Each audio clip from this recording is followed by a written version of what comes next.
강배근을 잡은 상태에서 인터 로테이션 시켰을 때 그 근육이 볼록 튀어나온다면 아마도 여러분이 잡은 게 강배근일 거라고 생각이 됩니다. 안녕하십니까. 전국에 있는 물리치료사 선생님들 그리고 열심히 공부하시는 물리치료학과 학생 여러분 반갑습니다. 저희는 PT 요구입니다. 물리치료사의 일상뿐만 아니라 마인드셋에서 디벨롭까지 저희가 한번 책임져 보겠습니다. 저번 시간에 한 내용을 한번 생각해보고 그 다음 진도로 넘어가도록 하겠습니다. 우리 저번 시간에는 어깨 근육에 총 4개 근육을 했습니다. 그걸 잘 모르신다면 다시 돌아가셔서 보기를 권장해 드립니다. 저번 시간에 한 거는 소음근하고 견갑 하근을 했습니다. 이번 시간에는 대원근부터 강배근 그리고 흉근까지 하도록 하겠습니다. 다른 근육에 비해서 이 근육들은 그렇게 중요성이 좀 떨어지기 때문에 TTP, NEP 위주로 보시고 연관통 한번 살펴보시면 될 것 같습니다. 치료적인 테크닉은 이런 것들이 있구나 한번 살펴보시면 된다 했죠. 우리가 10분만 코너에서는 이걸 다 보여주는 게 아니라 맛배기만 딱 보여준다 생각하시고요. 나중에 우리가 여러분들과 함께 치료적인 테크닉 논문을 보는 방법에 대해서 같이 컨텐츠를 찍어서 올릴 날이 있을 겁니다. 그래서 그때까지 좀 기다려 주시고요. 맛배기 한번 보시고 맛이 괜찮으면 저희랑 계속 함께 해주시면 될 것 같습니다. 자, 첫 번째 근육 대원근입니다. 테레스 메이저죠. 테레스 메이저 근육입니다. 그래서 얘 별명은 무슨 별명이 있냐? 강배근과 쌍둥이입니다.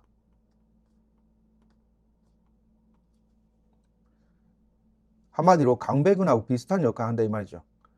테레스 메이저는 대표적인 내외전 근육이죠. 어깨의 내외전 근육입니다. 그리고 강배근도 어깨의 내외전 근육입니다. 얘들이 기시에서부터 많이 정지하는 부위가 거의 같이 붙어 있습니다. 그리고 두 개를 구분하기가 쉽지가 않습니다. 생각보다 하는 역할도 비슷하고 이렇기 때문에 구별하는 게 쉽지가 않습니다. 그래서 이 구별을 해서 치료를 해주시면 좋을 것 같습니다. 연관통 먼저 보도록 하겠습니다. 연관통 어깨 후측방 및 팔꿈치까지 방사될 수 있다. 어깨에서부터 해서 팔꿈치까지 이렇게 방사통을 일으킬 수 있다. 좀 더 정확하게 말하면 연관통이죠. 우리가 연관통 개념이랑 방사통 개념에 대해서 구별을 하셔야 됩니다. 연관통 같은 경우에는 근육이나 근막에 문제 일어나서 일어나는 전이되는 통증이라면 방사통은 신경의 문제로 인해서 일어나는 것들이 방사통이라고 여겨주시면 될 것 같습니다. 주요 증상은요, 팔을 완전히 외전하기 어렵다고 호소를 합니다. 그리고 TTP적인 개념을 봤을 때 견갑골 하각에 TTP가 발생할 수 있습니다. 대원근이 붙어 있는 것들을 보시면 스카플라가 있죠? 스카플라가 있으면 이렇게 스카플라가 있으면 스카플라 하각 쪽에 붙어 있습니다. 그래서 만약에 움직일 때 통증이 있는데 스카플라 밑쪽 여기가 아파요 이렇게 환자분이 호소한다면 여러분들이 제일 먼저 생각해 볼 게 테레스 메이저 근육을 한번 생각해 보시면 될 것 같습니다. 그리고 그뿐만 아니라 인터널 로테이션 할 때 아프고 익스터널 로테이션 할 때 수동적으로 익스터널 로테이션 할 때 아프다면 여러분들은 인터널 로테이터인 대원근을 꼭 생각해 주셔야 됩니다. NEP 같은 경우에는 대원근에서는 NEP가 따로 존재하지 않습니다. 실어는 테크닉 1, 2, 3, 4를 할 수 있고요. 1, 2, 3, 4 같은 경우에는 우리가 앞에서 했던 소원근에서 하는 테크닉을 테크닉 4로 해서 그대로 쓰셔도 됩니다. 왜냐하면 소원근하고 대원근 사이에 결을 분리시켜주는 것은 소원근에서 다뤘기 때문에 그 방법 그대로 대원근에서도 적용해 주시면 될 것 같습니다. 테크닉 1 같은 경우에는 잡고 홀드한다. 테크닉 2는 홀드한 상태에서 왔다 갔다 하고 테크닉 3는 전체 근육 한번 밀어준다. 이렇게 테크닉 1, 2, 3에 대한 개념을 계속 갖고 계셔야 됩니다. 그리고 우리가 강배근하고 구별하기 힘들다 했잖아요. 그 방법에 대해서는 구별하는 방법에 대해서는 나중에 강배근 시간에 다시 다루도록 하겠습니다. 환자 포지션 엎드린 자세가 좋고요. 엎드린 자세에서 스카플라 라테랄 보도 쪽에 손을 대시고요. 핀서 그립을 이용해서 집게 잡기를 이용해서 해주시면 됩니다. 그리고 테크닉 1, 테크닉 2나 테크닉 3 하실 때는 사이드 라인에서 하는 게 좀 더 유리하지 않을까 생각이 됩니다. 2, 3. 그래서 이 다른 방법 테크닉 1, 그리고 2, 1, 2 다 할 수 있죠. 그리고 4도 가능합니다. 이걸로 4도 가능하겠죠. 3까지 하시면 되고요. 보통 하다 보면 테크닉 1을 하거나 2를 할 때 문제가 생기는 게 근육을 내가 잡았는데 자꾸 미끄러져요. 그래서 저는 추천해드리고 싶은 방법은 만약에 그 근육에 대해서 트리거 포인트를 잡고 릴리즈를 해야 돼요. 하면 반대쪽 손가락으로 얘를 제대로 고정한 상태에서 해주시는 것을 추천해 드립니다. 그럼 훨씬 더 안정감 있게 매뉴얼을 할 수 있습니다. 이번 시간에 두 번째 볼 근육은 강배근입니다. 강배근은 별명이 옆구리에 뭔가 찌릿한 통증이 일어납니다. 찌르는 듯한 극심한 통증이 일어날 수 있다고 얘기를 합니다. 연관통 부위 보시면 견갑골 하각 부위에 연관통을 일으키고요. 주요 증상은 흉요근막의 기능 장애를 일으킬 수 있다. 이거 TTP, NEP 한번 보시면 TTP는 앞쪽으로 휴머러스 앞쪽에 결절 사이 고랑에 통증을 일으킬 수 있습니다. NEP 같은 경우에는 T7에서부터 L2까지 교감신경과 관계가 있다. 그래서 얘 근육들이 붙어 있는 걸 보시면 SP에 이렇게 나란히 붙어 있죠. 나란히 붙어 있기 때문에 SP에 영향을 미치고 그 SP에 영향을 미친다는 거는 우리 교감신경이나 부교감신경에 약간의 영향을 미칠 수 있지 않을까에 대한 가설을 세워서 이렇게 접근합니다. 제가 임상적으로 봤을 때는 좀 효과가 있지 않을까 이런 경험이 있습니다. 저희 아주 주관적인 개념이죠.